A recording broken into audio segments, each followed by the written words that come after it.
I think what people don't understand is the universe has standards, and the universe wants you to have standards as well. The universe is not just gonna come to you just because you ask it, or help solve your problems just because you demand it. The question is, what have you done in your life? What have you done for others that you feel like you need to be helped and supported through this human experience? This human experience has a lot to it. It brings a lot of joys, a lot of sadness, a lot of highs, a lot of lows, but it's an experience nonetheless, and this experience comes with a lot of lessons. The universe doesn't owe you anything.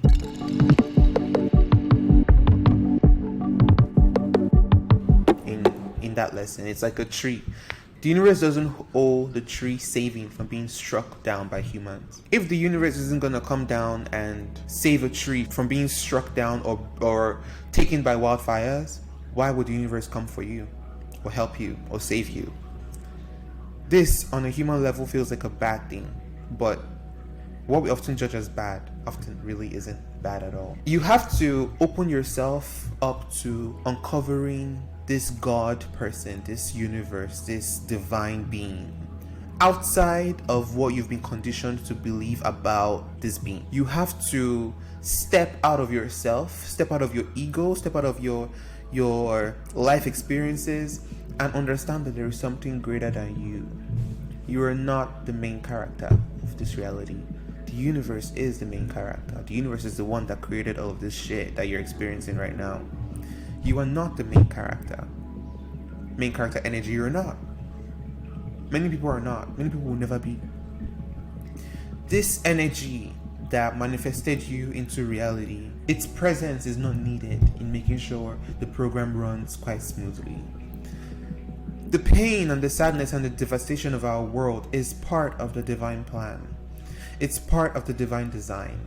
If there are no horrors, how do we evolve into nirvana? How do we evolve into being higher beings if we don't pass through the darkness? The darkness that humanity has experienced for millennia is part of the evolution of humanity. It's part of us becoming aware, becoming more conscious, and taking back our power to craft a different narrative for this species on this galaxy. as we know. There is so much that we misunderstand about the universe. There is so much that we misunderstand about what this being is supposed to be and do. The problem is you. You are the problem. Why do you feel like all your problems need to be solved? Why do you feel like everything in the world is about you and how it impacts your feelings and how it triggers you and how you're so scared of pain? It's all about you. Because you forget that you are in an experience, and this experience you were actually put here. Your job is to figure out why you were put here in this experience and how you can make it better for yourself. However, this experience is a very unique experience. This experience of life on Earth. It's a unique, one of a kind, an experience that is quite isolated in the cosmos. Hence, why we are isolated in the cosmos.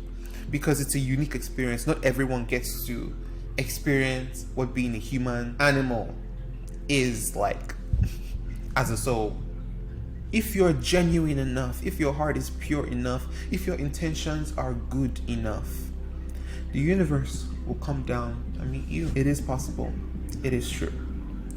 The universe responds to your vibration, the vibration that you carry.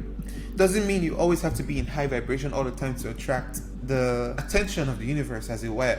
It's more complex than that, but that is the word that I can use. The Bible, from the point of view of the Christians, it's just a limited perspective on spirituality based on the happenings at that time when the Bible was written. This was a long time ago. When different books in the Bible were written by different people, it was all a long time ago.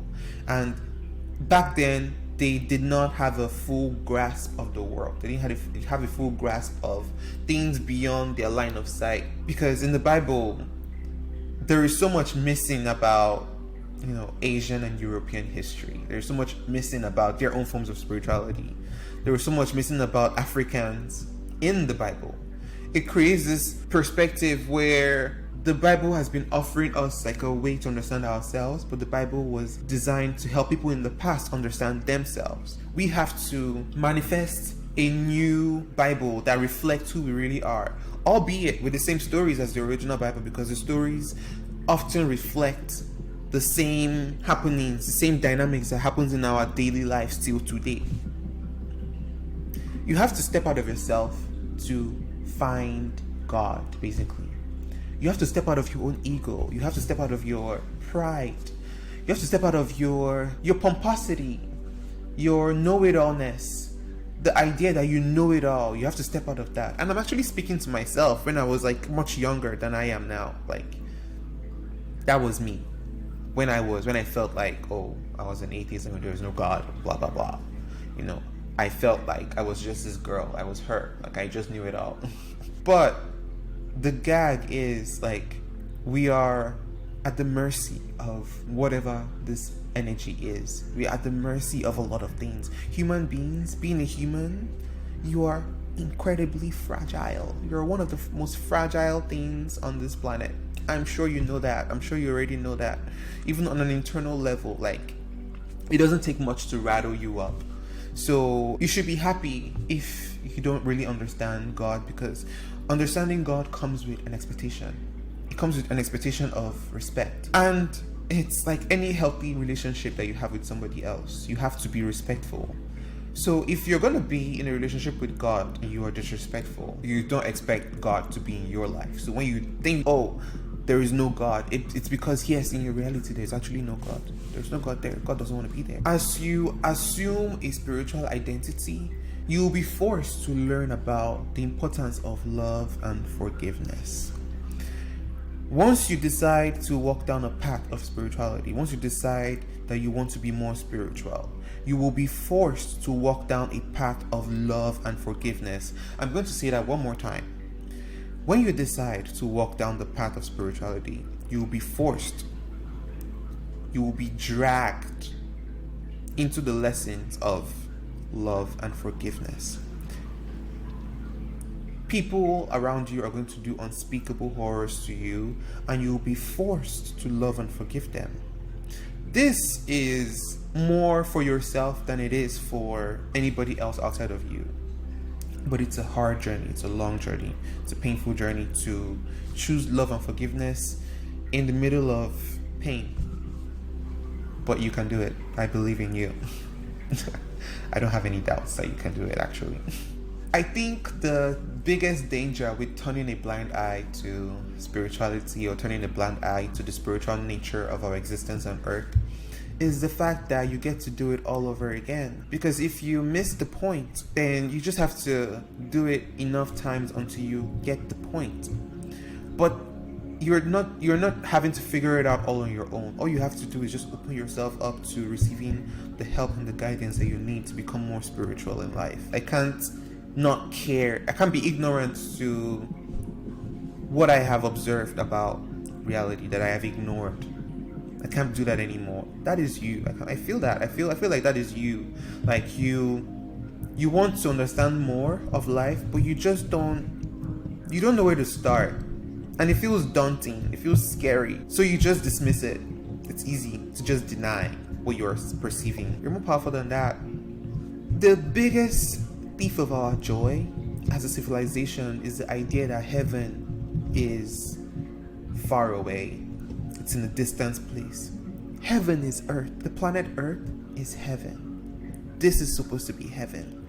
If you remember like those illustrations of paradise when you were younger, where you see like giraffes and elephants and zebras and people, everybody just hugging themselves and so happy, that is literally Earth. That is literally the planet that we have. The waterfalls and the beautiful trees, that is literally the planet that we have right here. Earth is heaven. Earth is heaven. The universe dwells on Earth, communicates with us, and helps humans advance. This is heaven. But something has happened in our consciousness. Something has happened in our conditioned minds that have convinced us that Earth is not heaven. Earth is hell. Earth is dying. Earth is pain. Earth is suffering, and that is not true. That is not true.